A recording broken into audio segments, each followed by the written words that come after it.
Hello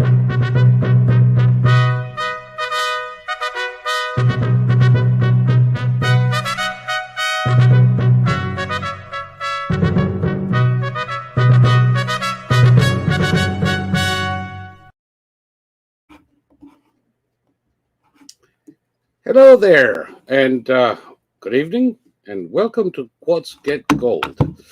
Uh, Today I have a very special guest, and let me tell you a little bit about him before I bring him on camera to you. This is more than a good friend of the Institute. He's a senior law enforcement officer, and he wasn't brought on board just because we needed a name. He was brought on board because he's one of the most knowledgeable and indeed, uh, how should I put this mildly, experienced law enforcement officers in a number of fields. He served for 20 years with the New York Police Department, NYPD, for those of you who follow TV, and retired in June of 2020 with the rank of Detective Investigator. Hello there. I hope you could listen to what I said a moment ago. And if not, we're going to try and add it later. So without further ado, let me bring Marc Black to the screen. Thank you very much. Thank you. Thank you for having me. Grimling, I think that we just had one of our enemies mess with the electronics. I really don't know what happened. Suddenly, you were off screen. Very good. Well, I'm back. There you are. Persistence. So I was telling people, I hope that they got to hear it. But if not, they're going to pick it up on this. You were for 20 years in the New York Police Department. Your assignments included a variety of fields from counterintelligence to arson and explosion investigations to anti-terrorism units. And over 20 years, you must have learned a thing or two about these things. Yes. And the one thing is, criminals are like water. They'll follow the path of least resistance. So there's always going to be a lot of crime. And unfortunately, all societies are going to have to deal with those elements. Nothing's really changed. The units that I was in, everything from patrol to computer crimes, intelligence division to counterterrorism, arson explosion. If the bad guys, the criminals, have the opportunity, the motivation, and the knowledge, they're going to commit the crime. And the only thing the good guys can do is really interdict with the opportunity to stop the criminals. And unfortunately, today in our world, it's specifically within the United States, if law enforcement is perceived weak, the criminals, just like when I was working the streets on patrol, if the patrolman was perceived weak and not holding their own corner, the criminal element is going to take advantage of that and exploit it. So nothing really changed over time or over history. I should say that the criminal element in some cases are also trained to exploit those vulnerabilities, to recognize and exploit them. Yes. And it's not a mail order catalog of training. It's extensive physical and mental training in camps around the world. I first became aware of this in the 1960s when the East Germans were training South American guerrillas. And it was a 2-year training course done sometimes in East Germany, sometimes in Libya, sometimes in both. And by the time those people returned to their countries of origin, they had abilities that the police down there were completely unaware. And in a way, the same thing was happening here, wasn't it? Yes. The thing that's changed, though, back when you're talking about the 60s and also the 70s and 80s, a lot of the training is face to face training. What has changed today is now a lot of the training could be gotten over open source or over the internet, where you don't have to have that interface with really a mentor. Um, for instance, there's Insight magazine, Dabiq by ISIS, which are instruction manuals and propaganda manuals to teach about weapon systems and how to commit various terrorist and criminal acts. Um, Really, the face to face that we have, that probably was back in the time that you're talking about, the 60s, 70s, 80s, there is one aspect that criminals still go to school, and that's prison. When they are incarcerated and go to prison, they are learning all the tricks of the trade. I can tell you something very, very interesting. When I first came on with our holsters, for patrol, our holsters that we put our sidearm in, they were training, and everybody had intelligence on this, on how the gangs inside the prisons were training others on how to take out the sidearm out of the holster. So nothing's really changed in that respect. You have people everywhere from uh, high school educations all the way up to PhDs who are criminals. And as I said, criminals are like water, they'll follow the path of least resistance. So if someone feels that they can get away with something, they can. But I think today it's a little more sophisticated when you look at the white collar crimes. And here's one thing that's very interesting.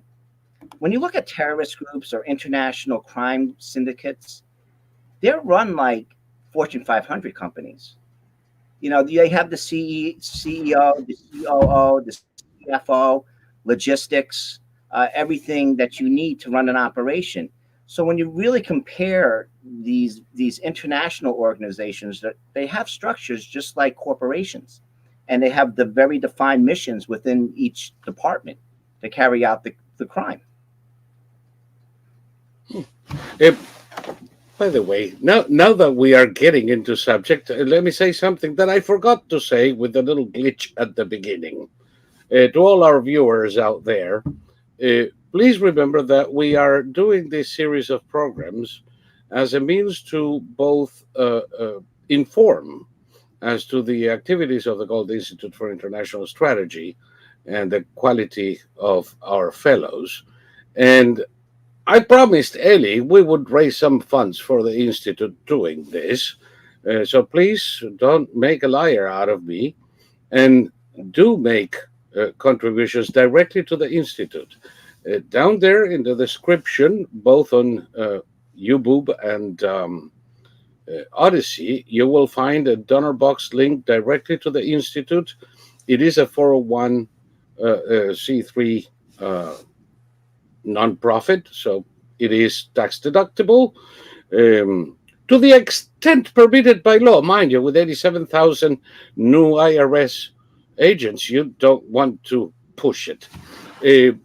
So please make your donation to the Institute so that we can continue doing this work. And having interrupted you long enough, let's go back to Mark and cook the important things that Mark.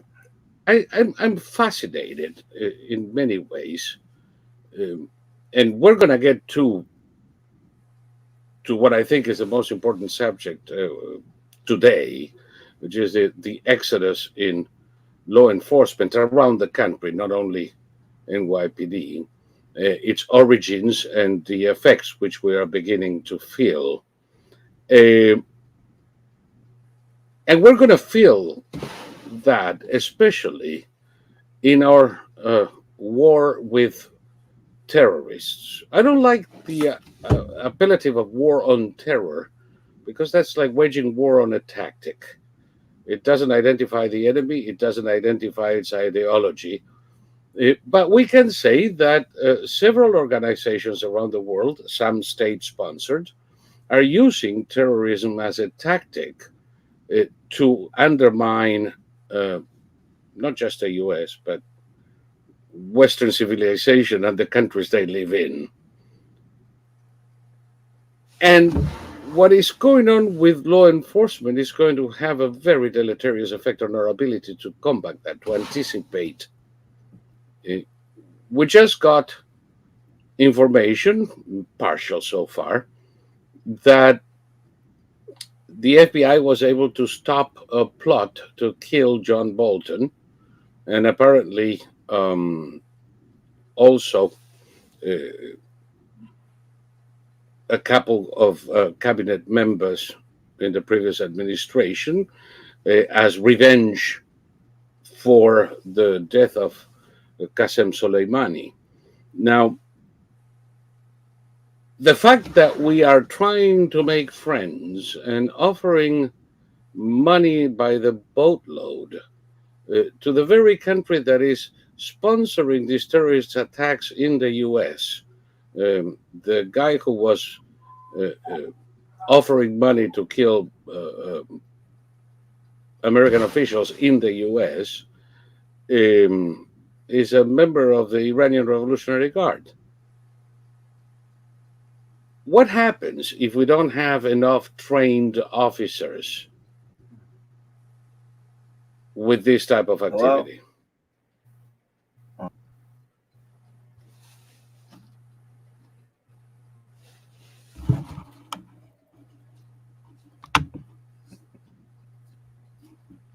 Hello? Hello there. Hello? Yes, I'm back. Yes, you dropped.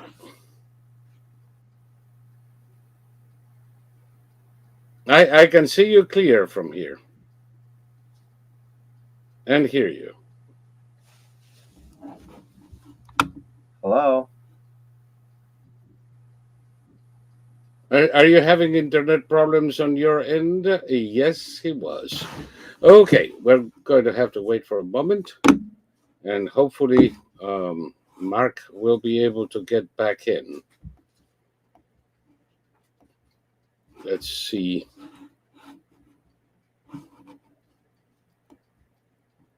I don't want to start commenting on my own, particularly since I want to hear his answers, not mine. And there we are. Hello there, you're still alive. Still here. Wonderful. What was the question? I completely dropped. We're having a bad internet day, aren't we? Yes, yes. It happens once in a while. Yes. Technology. I have those because I cannot have bad hair days. So, anyway, the question is uh, one of my principal concerns, generally speaking, is terrorism and the fight against terrorism. Now, I do understand that war on terror is I never liked the terminology because you don't wage war on a tactic. And the emphasis on war on terror does not make clear who the enemy is or who they are, and confuses people a little bit. One of the most prolific users of terrorism as a tactic has been the Islamic Republic of Iran. And right now, while we are trying to make nice with them and maybe sit around the holy city of Qom around a campfire and sing Kumbaya as we give them billions of dollars again, it so happens that the Revolutionary Guards were plotting to assassinate John Bolton and other members of the Trump cabinet as revenge for the death of Qasem Soleimani. And they were doing that in hopes of performing the actual acts in DC or Maryland. With the exodus in police officers, which are probably our eyes and ears everywhere, more so than any federal agency, how does it affect our ability to catch these guys on time? So let's go down into the ground level of what the terrorist who's over here really is concerned with. They're not concerned with the investigators. They don't care about the investigators. What they are primarily concerned about is being pulled over by patrol. And I still do instruct our military and our first responders, other police forces, on terrorism. And one of the things that this mass exodus has in the police departments across the United States has actually had serious ramifications with is the lack of is the amount of people on patrol who are quitting or retiring from their departments. And the reason why terrorists and most criminals are concerned about patrol is because they're concerned about the car stop. And I just had a student in a class I was instructing from the Midwest, from a very rural area of about 5,000 people, several hundred square miles of territory to cover. And they did pull over somebody on the watch list. This is the problem. Terrorists are getting very savvy now. They know the big cities have the counterterrorism departments and the investigators. So they're moving more and more out to the rural areas to do their research and development work, their safe houses, etc. But they also realize their chances of getting caught by a traffic violation is less out in the rural areas than it would be in suburbia or in an urban area such as a large city.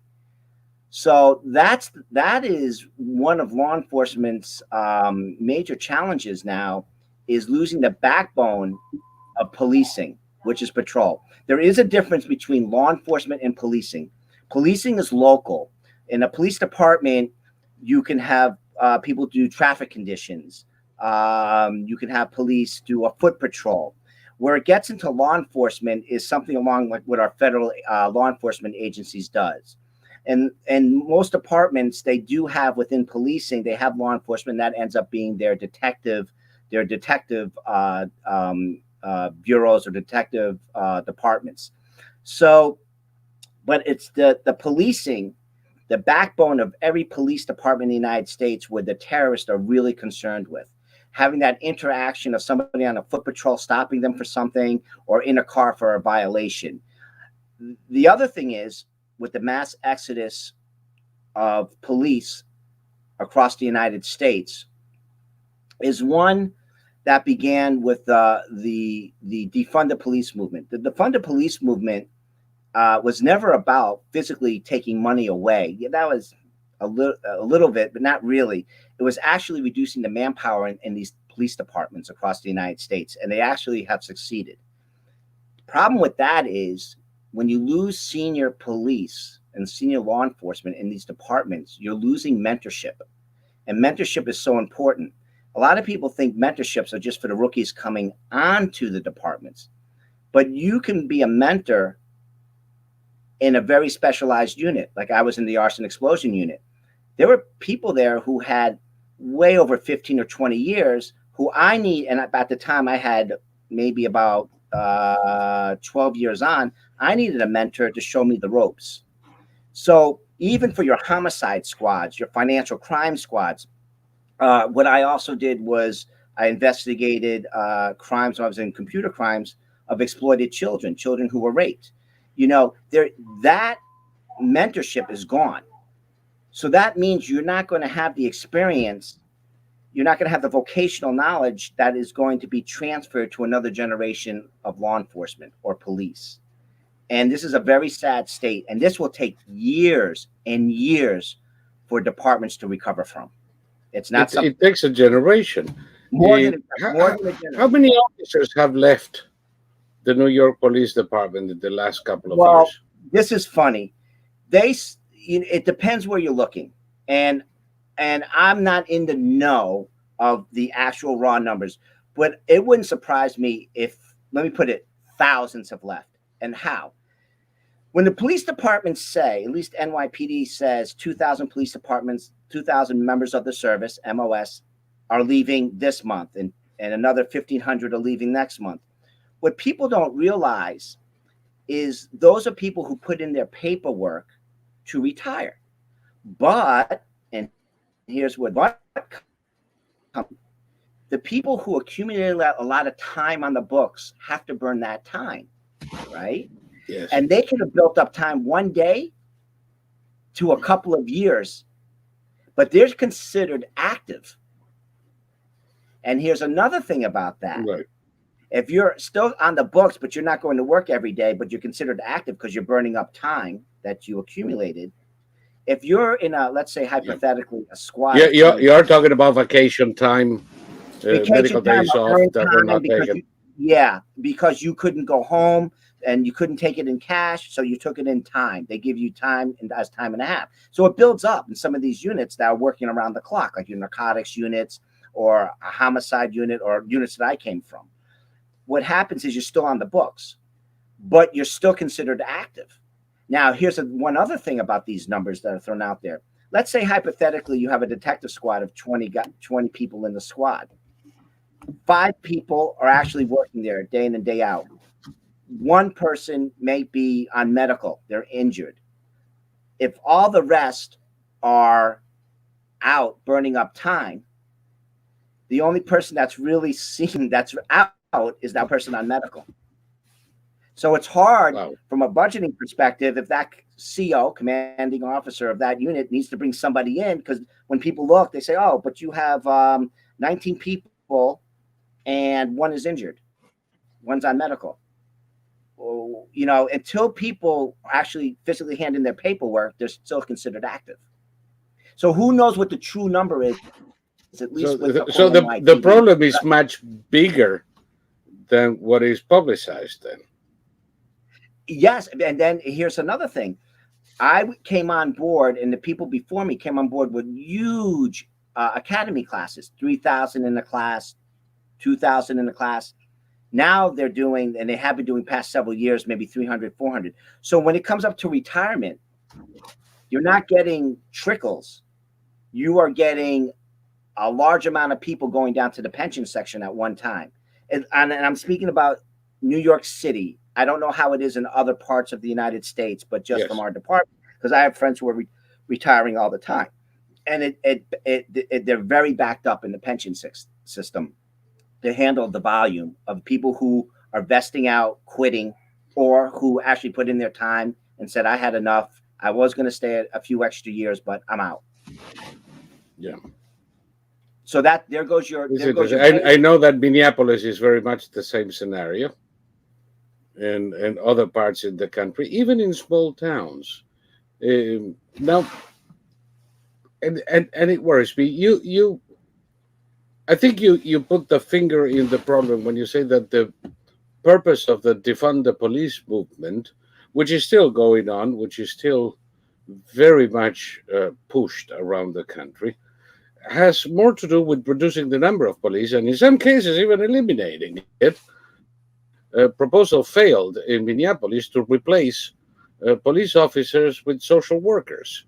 And I wonder how that would work.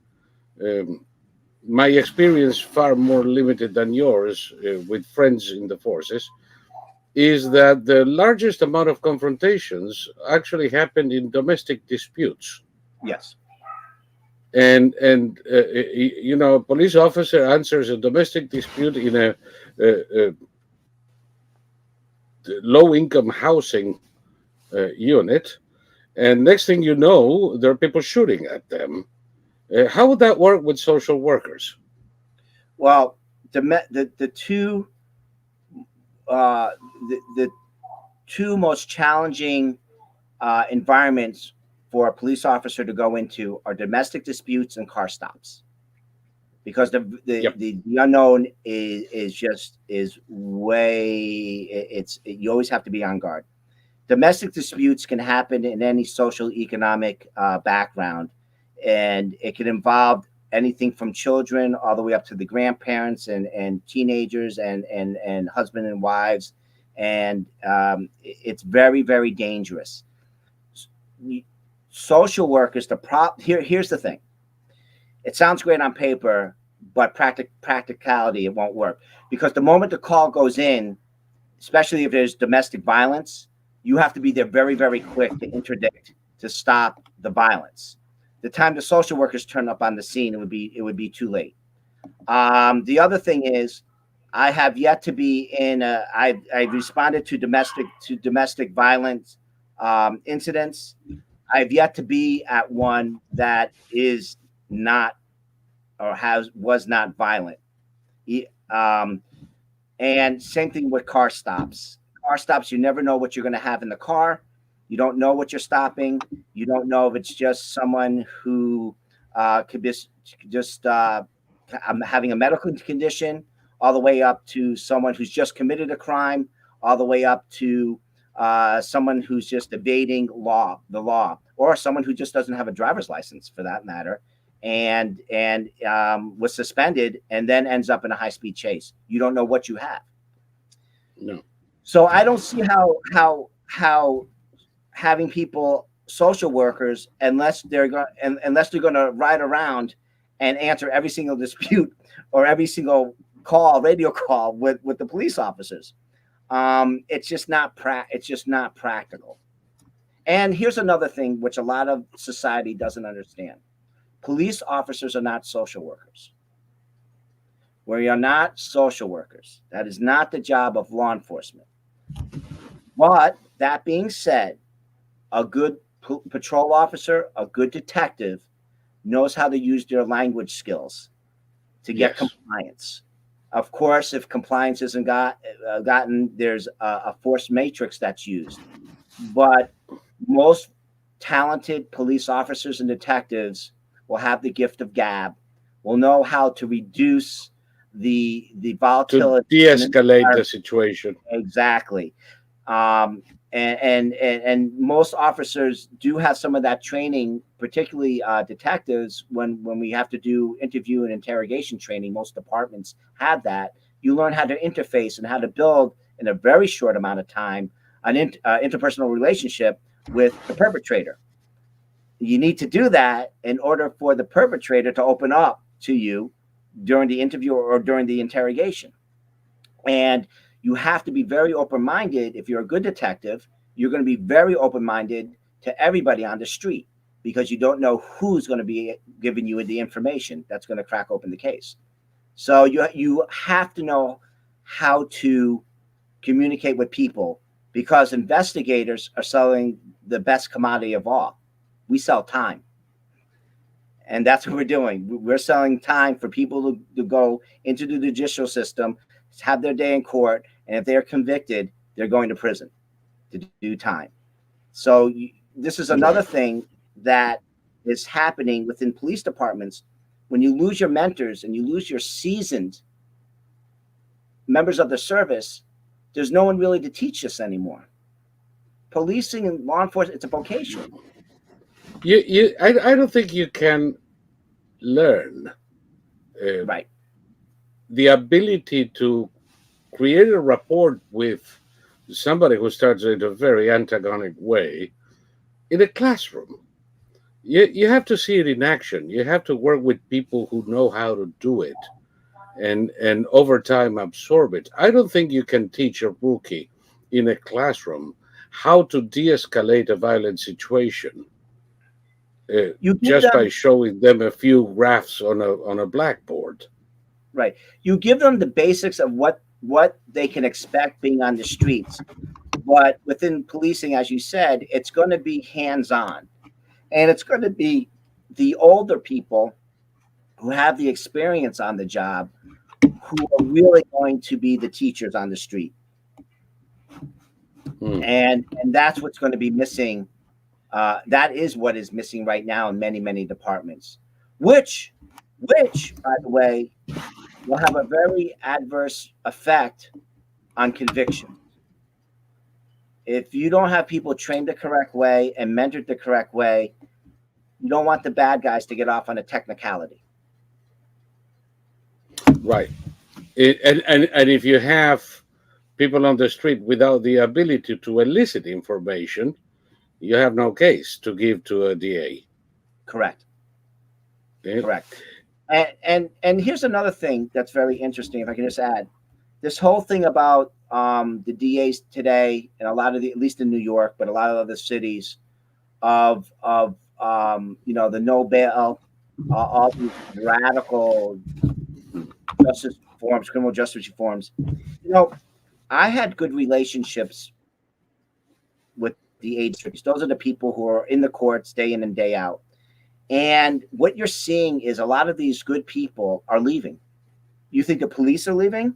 Look at the court system and the experience of the prosecutors who Yeah. are leaving. That is Can you extremely can you imagine important. the And frustration? that does not.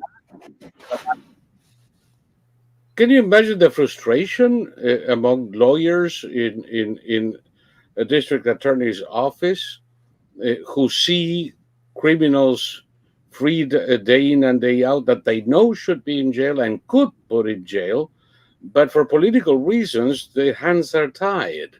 Um, I can almost hear the vacuum noise of them leaving their offices. There's a lot of experience on both ends leaving, and another thing is, do you want, whether they're the ADAs or even the police, do you want these people to be in supervisors positions within 5 years time? That's not enough time to learn the vocations on either end. You're just starting comfortable within 5 years of the criminal justice system or the work pattern or the environment within law enforcement. You're just getting wet. Now you have these people who are supervisors with that amount of time. It's too little. It's too much responsibility for individuals who don't have a lot of experience working the streets and working in the court system. Hmm. Let me go back a little bit because you mentioned rural communities. I happen to live in one, and I've been, uh, having conversations with law enforcement, police department, sheriff's office, and I keep telling them to be on the lookout. At first, they looked at me like you're crazy. Now they call me to ask me for information because I kept telling them we are the underbelly of America. If I wanted to do mischief, I would do it from here. Correct. And you're not even looking for me.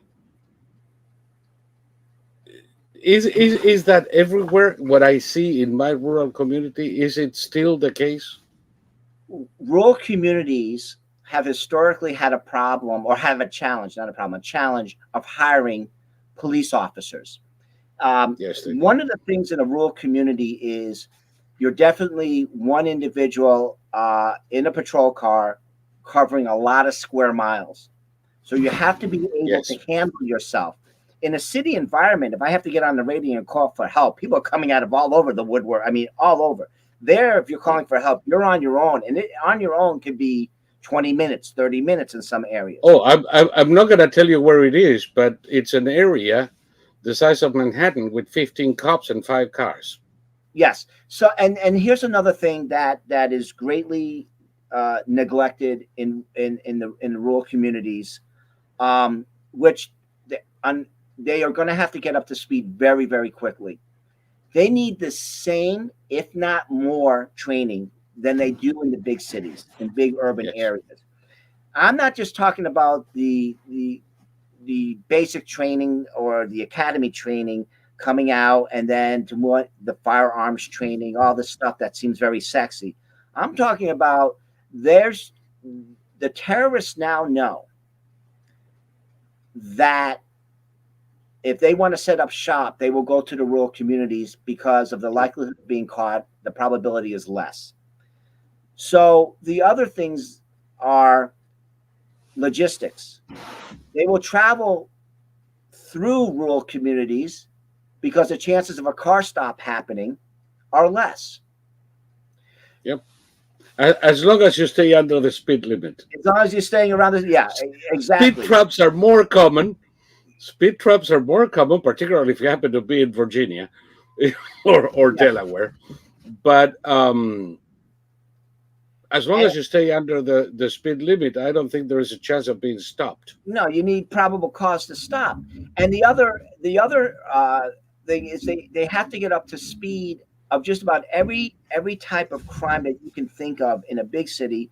They need to be brought up to speed. Now here's the interesting thing.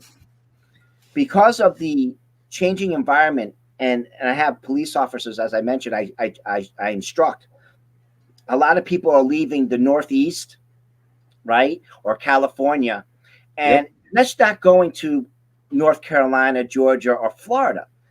All of a sudden, these small little towns in the South are all of a sudden expanding overnight, and Yes. you're like, "Whoa!" Literally. Literally. I've had Literally. even people officers come up to me and say, "Mark, there's a synagogue that popped up. What Yep. goes on in a synagogue? What do we need to know?" They are And that is the next question, because there are increasing attacks not only from foreign actors but from domestic actors yes, on houses of worship, correct. on synagogues, on Christian churches of various denominations. And I don't think our police are prepared to recognize the threat in our small communities, where it is beginning to happen with more frequency. Yes, and you are 100% correct on that. And that's one of the questions I always have to entertain. Is their thing is, how do we protect these houses of worship? Where there was one church in the community, now there's two, three, four. Where there was no synagogues, there's a synagogue. Where that farmland now, it's residential. So these population shifts are putting more stress on the police departments, and soon those rural areas aren't rural anymore. They're going to be suburban. Nope. That's exactly. Yep. I had people from Idaho telling me what was happening out there, and outside the major cities, 20 miles it was rural, 30 miles it's rural. Not I've seen it. I've seen it. That you could almost stand by a tree and see houses pop up like fungi in, say, Wake and Person counties in North Carolina. so now let's take Eh, a look at this from this perspective, right? You have a police department, as you said, maybe 15 police officers, right? Their training has been very central, very okay. I'm going doing it. Now you have a large, and it's predicted by the urban planners within that small rural community of X numbers percentagely increasing year after year after year. Where are you going to get the manpower on this to fund the police movement? Where are these officers going to be found? How are you going to get them up to speed? This is something that just can't wait. It's not sedentary. It's extremely fluid in many parts of the United States, where you're seeing that great population change. Police departments in these areas are behind the eight ball in funding and in training very. and in recruitment. And in recruitment. And you know what else I've seen? The old cops, the cops whose job it was to chase good old boys with a couple of extra beers in the pickup truck, or occasionally the drag runner from Florida to New York. They also take county roads. It, Now they are overwhelmed by their new responsibilities and understaffed, and burnout is increasing at an alarming rate. I know several that ended up with PSTD. Uh, I'm sorry, PTSD, thrown out of the force on a small pension. Uh, and I don't see that the cities are responding fast enough, funding their police sources. They're okay with receiving the extra income from property taxes, but they're not making the investment in law enforcement, and their courts are backed up for months. And there, right there, is the challenge for these smaller communities who have to bolster police departments. What was it? There was one police department in Georgia, I believe it was, or North Carolina, that the whole police department quit. Yeah, Yeah, and whether it was it political, was in North Carolina that I know of. Yes. yeah. So they complete, but the the if rural America, because soon there will be no rural America, the way that we see the population change. Police Oh, departments, now don't tell me that. I need rural America to live in. yeah, rural America is going to be changing soon. And here's the thing: policing as a vocation cannot be sedentary. So if that officer, let's say, is going to do a 20-25 year career, correct? Um, Yes. you have to start bringing people in now to cover that 25 when they're going to retire, and bolster up by X percentage numbers for each body that comes in or is on the job now, to anticipate the population growth.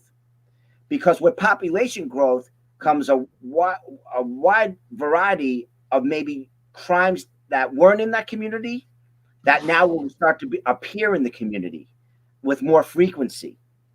And that's why the police departments have to start bolstering up now in these communities Yep. to prepare for the future. You know that the terrorists are discovering what the drug dealers and manufacturers discovered a long time ago. Because in many towns in rural America, we already have a huge problem with meth and all kinds of, let's say, domestic drugs. Not I'm not referring to the fentanyl epidemic or to cocaine coming in from Colombia. No, I'm talking about the stuff they manufacture in the farmhouse. Eh, and they're already overwhelmed by that problem, and they haven't figured out a way. And two things that I want to say, because our viewers are sending messages all the Yep. time. Uh, Lancelot here says Kenley, North Carolina, is the town where all the cops Yeah. resigned.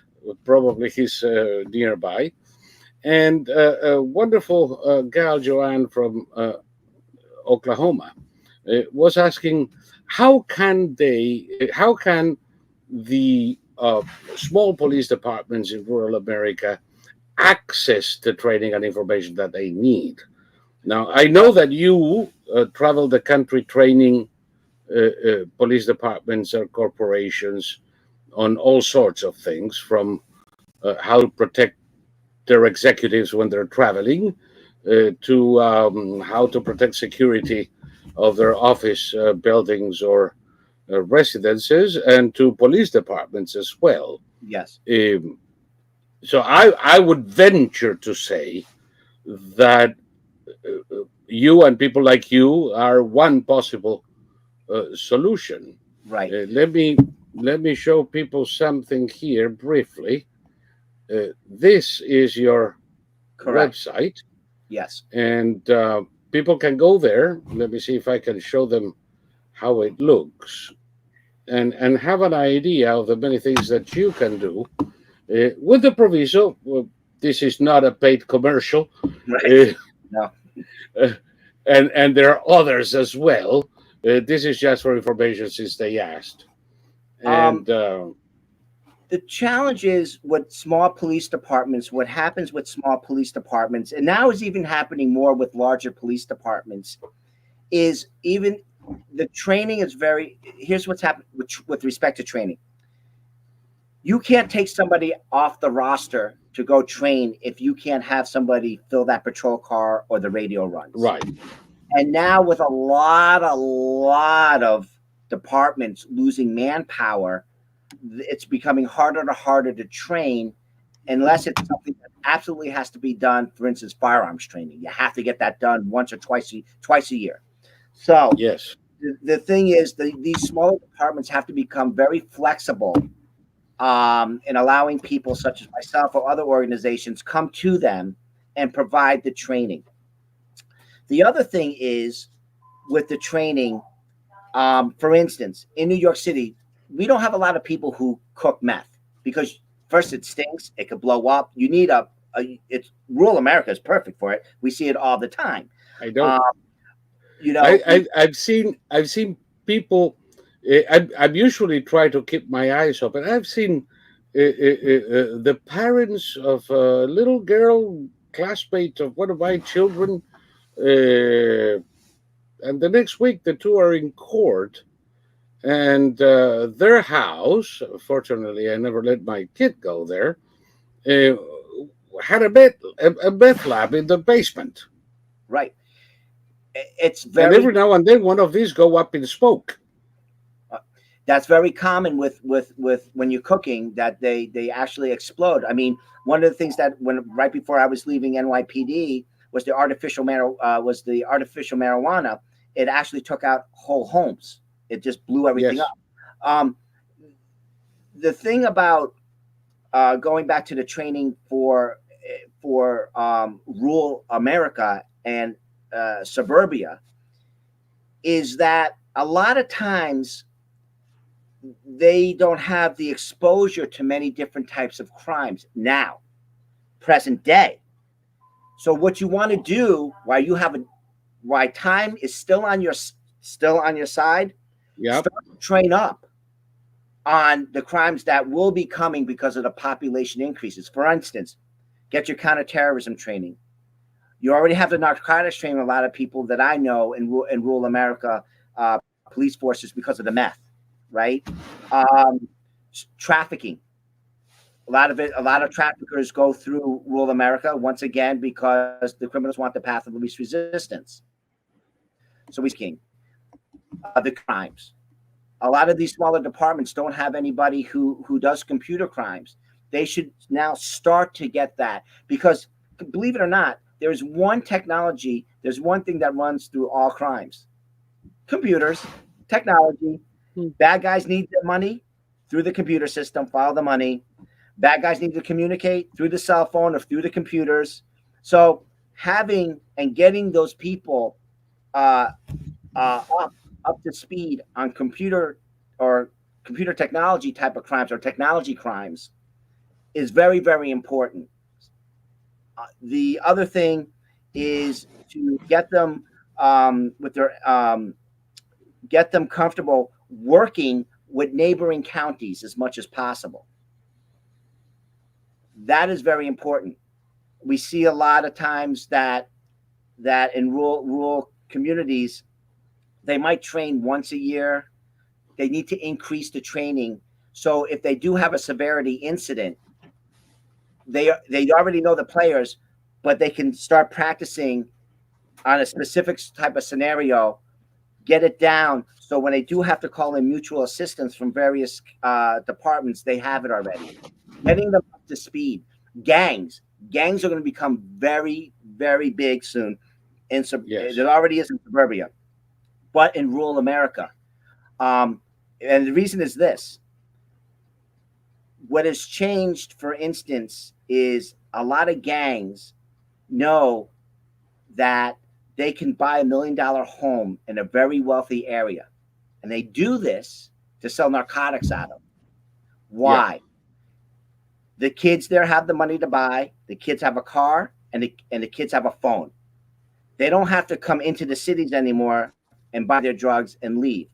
I once had one of the arrests I made was one of the largest pill pushers from the city all the way out to where I live in suburbia, and he had had so much to say about how it went down, and the rural communities have to start to understand that when they start to see these elements coming in, they're going to start to hit the middle schools, the junior high schools, and Yes. the high school, and they might buy this house in the neighborhood, and all of a sudden you see the suspicious activity, and then all of a sudden it's a lot of cars.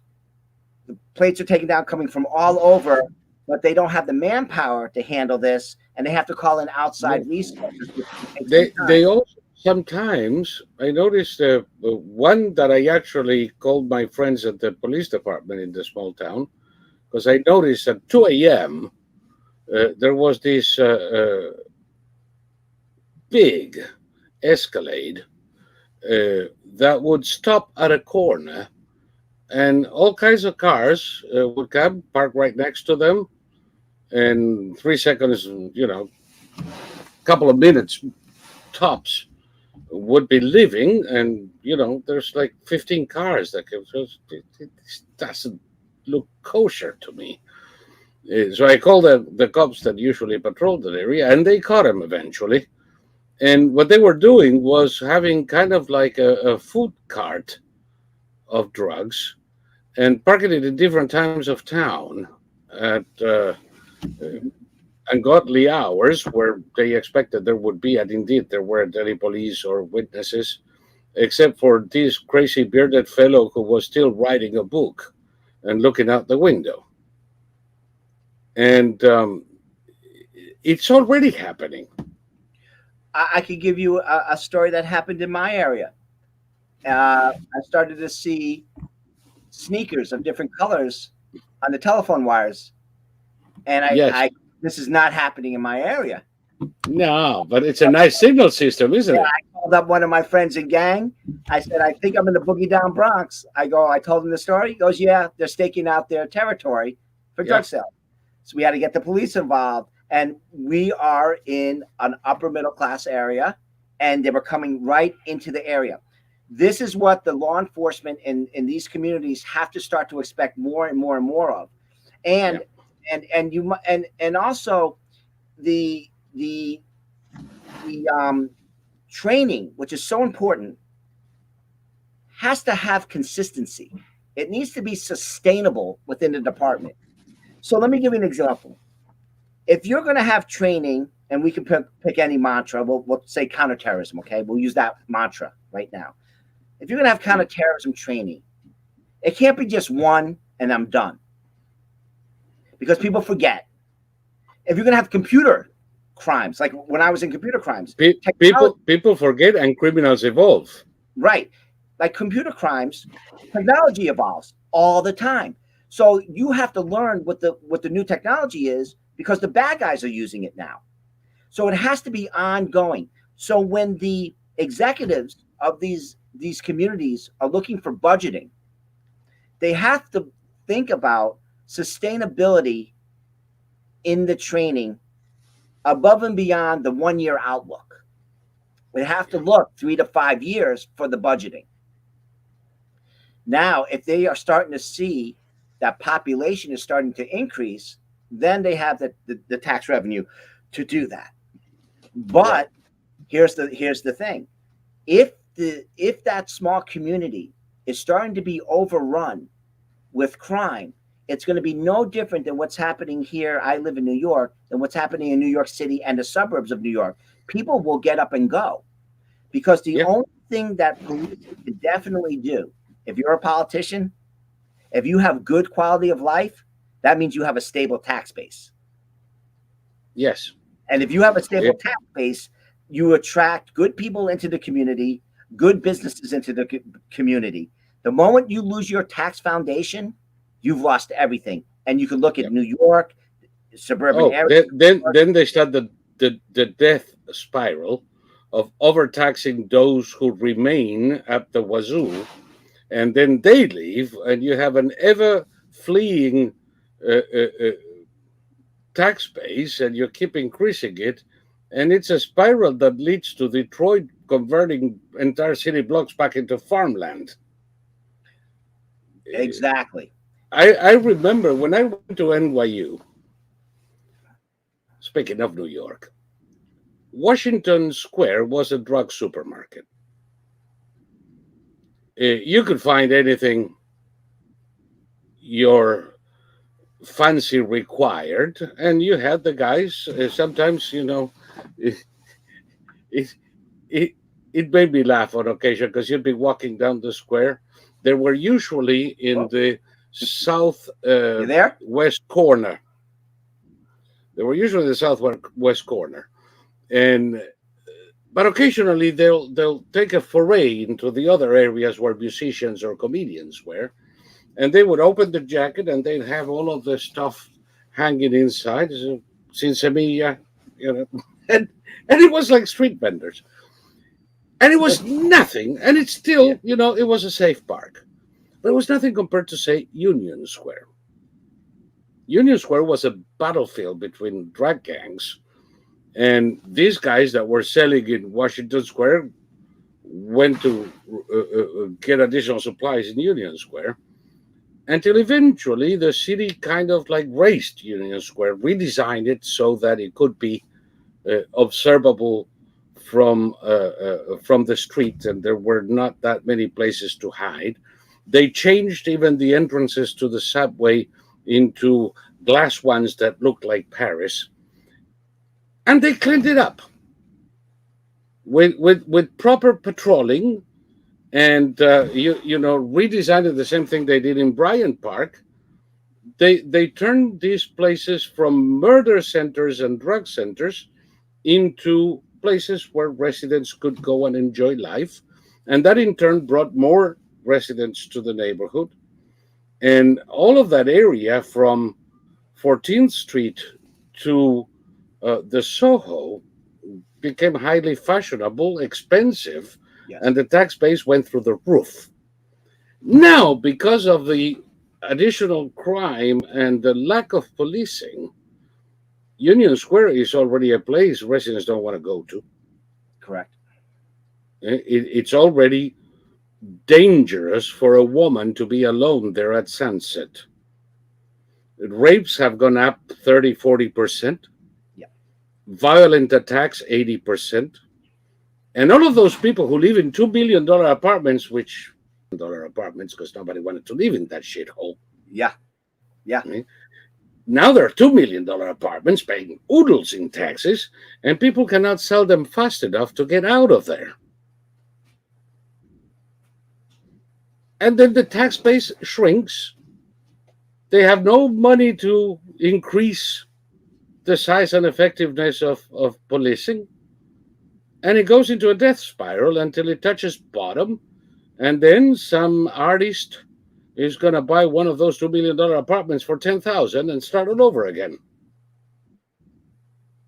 Is that what's going on in New York, or am I exaggerating?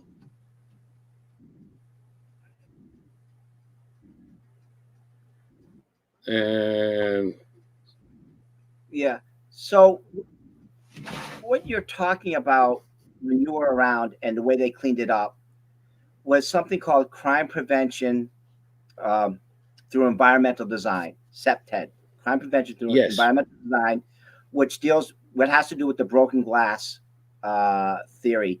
You clean up everything, you make it hospitable, so there's a lot of foot traffic, good foot traffic, and there's eyes on the street all the time. And that supposedly, when you engineer that into the environment and into the landscape, it becomes a deterrence against crime. What's unique about this crime wave that is happening today is pretty much unprecedented. When you speak to people who lived in the cities in the night, especially in New York City, or even in other cities, I've spoken to people from Chicago or Boston or out in Portland. If you go back to the crime waves in the 1970s, okay, what's different today though is the crime then was very specific to very specific areas. yes, Didn't hear in very in a lot in middle class to upper middle class to very wealthy areas, people getting shot. You might have had assaults, but not on the or rapes, not to the extent today, not to the extent that right. you're having. And this is the disconnect between policy and policing and the criminals can do no harm. What the politicians have allowed is they gave free rein to these criminals to commit crimes in every single neighborhood without any ramification, without any with I mean, policing now is not proactive; it is completely inactive. Even back in the 70s, as bad as the crime rate was in New York City, I was living there at the time, and grandparents, and I speak to my parents. It's nothing like it is today. You never had to shoot You're absolutely correct. As long as you stayed in the safe areas, it. There is no safe you haven. didn't expect anything. There's nothing. And my loft, the one that I got where I went to live, was on the edges of Little Italy. I can guarantee you, I could go anywhere I wanted within that area with $100 bills taped on my head, and nobody would touch me. It's totally different today, because the the bad guy who has the gun, all right. It used to be he was afraid of street crimes. These are the guys who wear street clothes, unmarked cars, will just jump out and they see a bulge and they throw you against the wall, they pat you down, there's the gun. That's Yeah. not happening anymore. That is gone. So what has happened is, That would be stop and frisk. yeah, and what happened is there's something else where they would sit on the stoop, but basically they would sit on the stoop, but they would have the gun on the landing area or within the first door apartment. Now they all carry guns or the knives. They all are carrying their weapons because they know that their chances of being stopped on the street by proactive policing is almost non-existent. Yeah. It is almost non-existent. And then of course, if police do catch him, the Alvin refuses to present charges. The guy is out without bail within an hour and back in the spot with another weapon. Right. And people have to understand that's in Manhattan. I don't know how it is in Staten Island. Yeah. That might be different. People have to understand when you say New York City, we have the five boroughs of New York City, but there are also 5 different counties with 5 different district attorneys. So Queens County, Manhattan County, Kings yeah. County. So yeah, all my units were citywide units. So I had to play nice with all the different the court systems because my units went everywhere in the city. My arrests weren't just in one borough. I was a citywide, and some parts of the city are more pro police than other parts of the city are. You can just tell that in the crime statistics, but unfortunately, because of the thing of taking away qualified immunity for police, basically that if the officer was legitimately doing his job correctly within his role, his or her role, the city was going to back them up in civil suits. They were fighting with that. That's a big thing. Why should a cop be active if I'm going to put cuffs on something? And here's something that most people don't realize this. A police officer never wants an assistant district attorney or the prosecutor's office, something called DP, decline prosecution. You never want that. When you arrest somebody on probable cause. All probable cause means they probably did it or there's probably something there. It's not finite. It's not 100%. No. But you observed something with your eyes. You observed something and you had probable cause to arrest them, or you observed something or during your investigation, something came up and you had enough probable cause to get a search warrant. You swear it out on an affidavit. Why would any police officer risk being sued civilly if they arrested somebody on probable cause, completely above board, and then all of a sudden the ADA declines prosecution? That person now will say, okay, I'm going to sue you, the cop. Yep. Now, you have to understand when you go into law enforcement, you're always going to be sued. Everybody, I mean, that's just the game. It comes with the territory. But now you're getting more. But the guy wasn't charged, so the presumption is that you overstepped.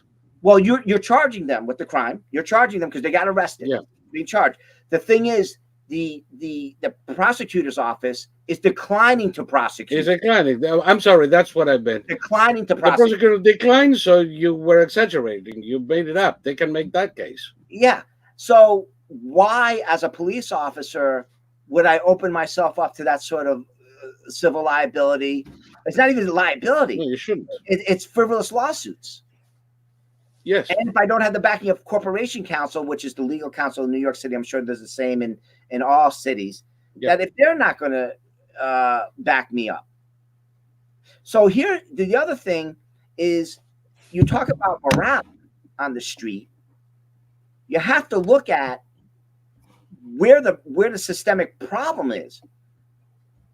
In these big cities, you are not going to have proactive policing for decades. And I mean decades, between the mentors leaving, between the way that's perceived by these city councils who are very extreme and extreme views on policing and their vision of what policing should be. I would be very hesitant to have a business or even live in a city. What am I paying taxes for? What sort of quality of life does that leave me, myself, and my family? What do we have? So there needs to be a systemic change that has to start from the grassroots, and the grassroots has to be the voter, and the voter has to start to see this. And unfortunately, until that happens, you are still going to have a small group of people dictating these nutty policies, police policies.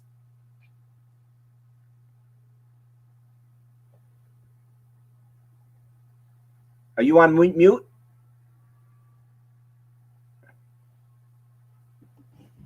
Apparently, I did it.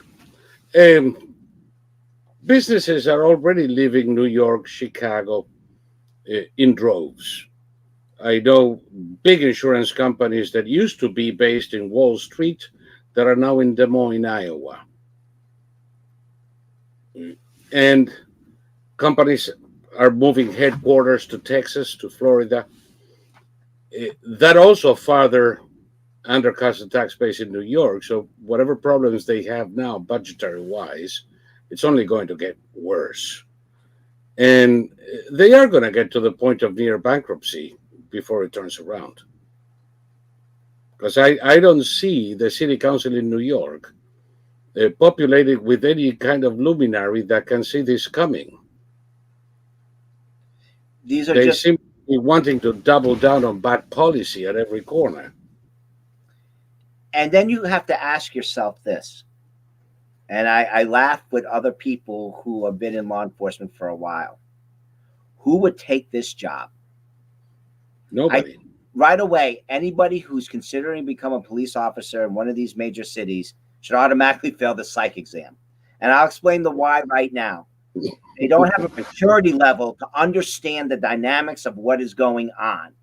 You have to have a maturity level to understand. It's just not watching, television, Law and Order, or any other police show, and say, "Wow." That's why classes drop from 3,000 to 300. And there has to be a reality check.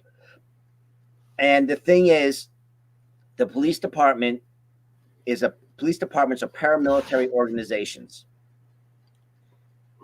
They're going to do what they have to do to get a body on the street to complete the job for that day, whatever it is. And you have a lot of people who are put into supervisor positions, as I stated earlier, who have no business being in those positions, only because they took the test, but they don't have enough time nor maturity to be in that position because they don't have the experience yet. If I were to go into policing today, if I was to go do policing today, I would look to go into a suburban or rural community and work with a department that can grow and that is expanding. Yep. That has not been corrupted with it's already happening. Yeah.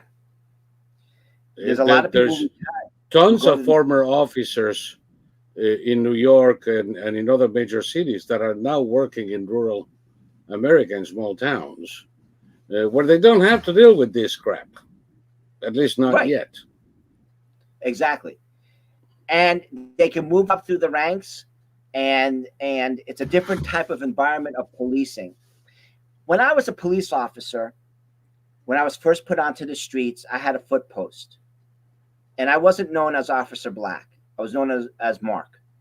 And I walked up and down those streets. And I was in the Lower East Side. So we're talking Houston, Orchard Street, all of it. Oh, Rivington. God, the Alphabet City? No, this was south of Alphabet City, south of Houston. Lower East Side. Yes, between Alphabet City and Chinatown. Yeah, I was near the 5th Precinct, right on the border. Okay.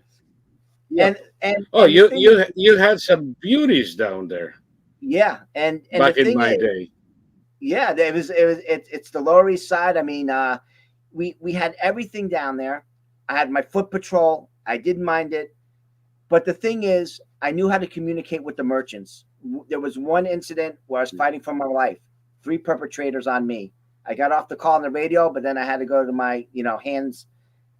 The storekeeps were calling 911. Before I knew it, Right.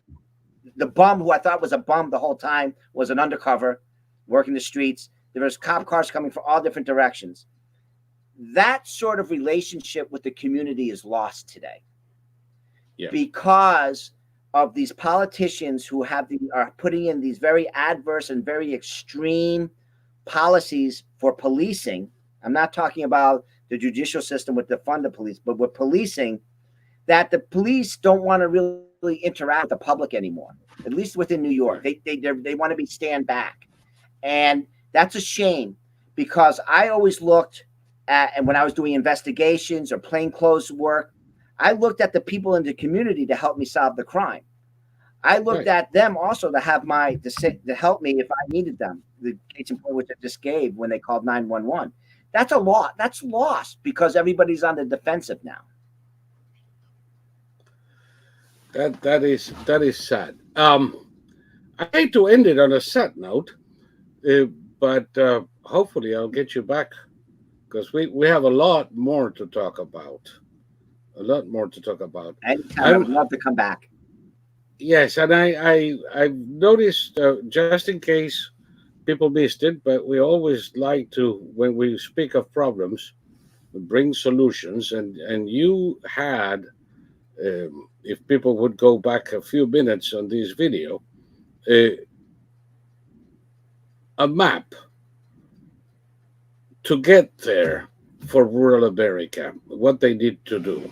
And I would recommend people who live in towns to be proactive.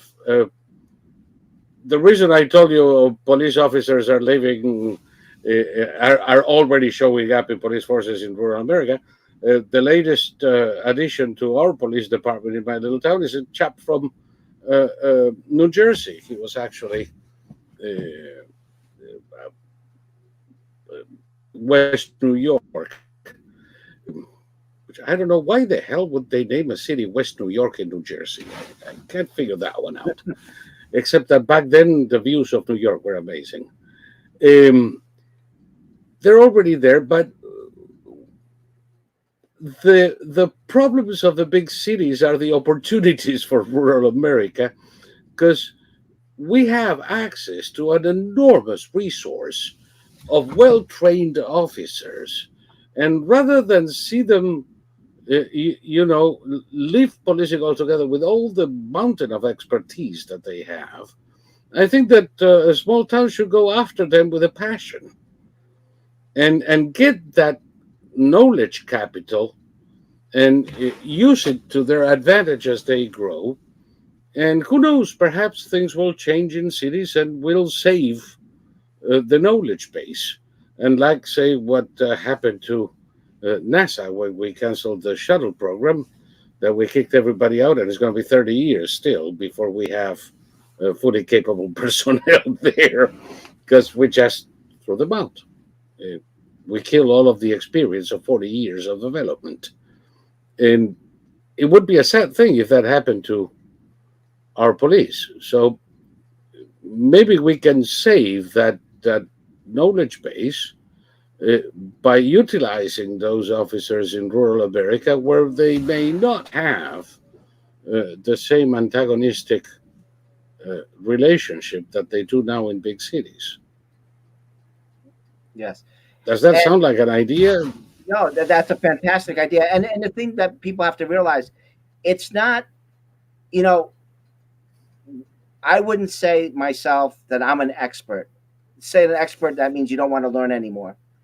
But I do Mm, have a little bit of knowledge. And when you come from a larger city, it's the volume that you see because it's just more contacts that you're going to have with people. yeah, It's not to say that the people in rural America don't have this knowledge base. They do. It's a different type of knowledge base. If you were to transplant me into a rural community, I would have to it would take me a while to get trained up in rural America and the way that rural America does its policing. The premise that I'm thinking is those crimes that might not be seen or being seen in volume in rural America, it's just a matter of time because of the population shifts that it will happen. And a lot of places where police, to recap, that I train are now starting to see their communities that were once considered suburbia light populations under 20,000 or rural, all of a sudden now are seeing a population increase, and now they have the stressors on the first responders in that community. So why not prepare Mm. now to prepare yourself for 3 to 5 years out? And that's short term, 3 to 5. But get the ball rolling. Have your executives of those communities, executive council people, start looking at this, and police chiefs start looking at this. Be more proactive. And as you said, Definitely. the town pool. Well, Mark, sorry, I couldn't hear. There was another internet glitch there. Um, but anyway, thank you so much. Very welcome. Thank you Thank you for for your having me. generosity with your time. We have gone a little over, and I apologize for that.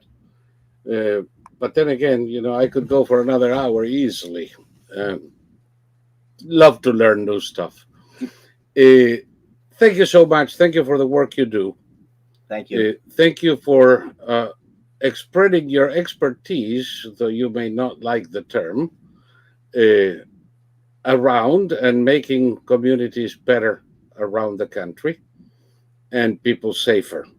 And I very much appreciate what you do there. And Thank you for for having me. everybody else, oh, my pleasure. We'll talk about having you another day and keep the conversation going. And for all of you out there, I only ask you for money once, so what the heck? I'll do it again. Uh, Please remember, if you're in YouTube, follow the instructions in the directions to come to Odyssey, because we are trying to completely wean ourselves of YouTube. And whether you're in YouTube or in Odyssey, please contribute to the Gold Institute for International Strategy. The link is right on the description. And God forbid, maybe send a tip in our direction, so that we can keep the channel going. And with that, thank you very much. And I'll see you tomorrow in Yapping with Soul. And I have a surprise guest tomorrow. So you want to find out about that, you're going to have to come and watch it. And to all, good night. Good night, Mark, and thank you so much again.